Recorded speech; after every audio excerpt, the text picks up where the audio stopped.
have sourdough discard that I need to use up, so we are going to make some scallion cakes with that sourdough discard. Very quick, easy recipe. So I am going to put my scale on, put my bowl on, and zero it out. And I need 170 grams of discard. So I am just going to pour right from my discard jar in here. My discard was very full, so I really needed to use this up. Okay, so there we go. Okay, so I have my 170 grams of sourdough discard in here. And we're going to add everything else in. This is about 3 chopped scallions, so we're going to put that in there.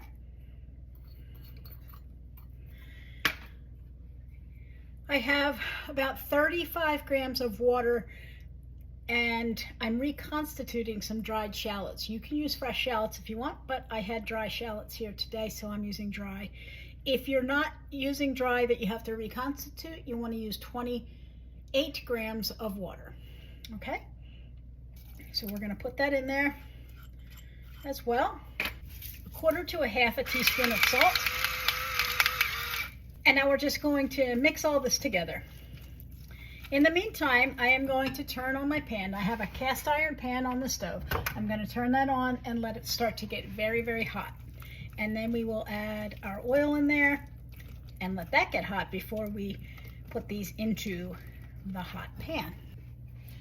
Our mixture is all incorporated together and our pan is super duper hot. So we are now going to add the oil in there. And we just want a layer of oil in there. We don't need a ton of oil, but we want enough to fry it. And we're going to let that oil get a little hot. We're going to turn this heat down just a bit because it's pretty hot. Our oil is nice and hot, so we're just going to take a nice good scoopful of this. This is 2 ounces, and we're going to put that right in there to fry up, and you see how nice that's sizzling. We should have room for 1 more in here. This is a small batch, so it only makes a few. I mean, you don't need a whole lot of these. If you're having these with dinner, this is a really quick, nice, easy recipe to make. Now we just want to let that sizzle up. I'm going to turn that heat up a little bit more. Turn down a little bit too much then. And when it browns nicely on the bottom, you want to flip it. We're getting there. Almost there already. This is a very quick recipe.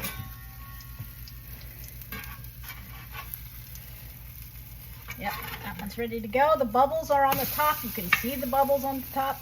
And do you see how nice and brown that one is now? This one needs another minute or so. It's not quite bubbly on top. It's similar to when you're making regular pancakes. You want to watch for those bubbles.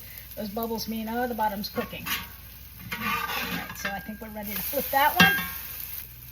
And then when they're very browned on both sides, we're going to put them on this plate with a paper towel to just drain them off a little bit.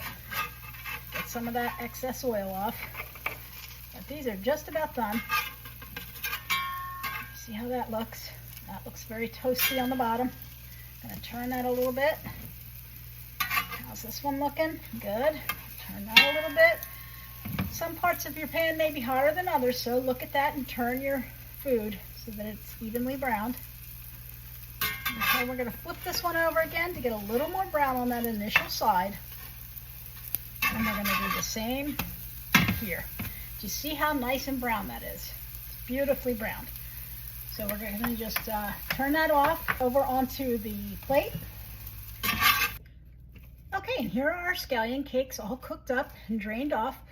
I got 4 scallion cakes out of this, which is plenty for a nice little accompaniment to your dinner. So I just put mine on a little plate with some Greek yogurt. You can use sour cream instead.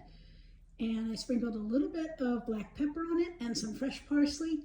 The Greek yogurt and the fresh parsley cut through the heaviness of this. This is more like a potato pancake type of a texture. It's not like the scallion cakes that you would get in a Chinese restaurant, but really delicious.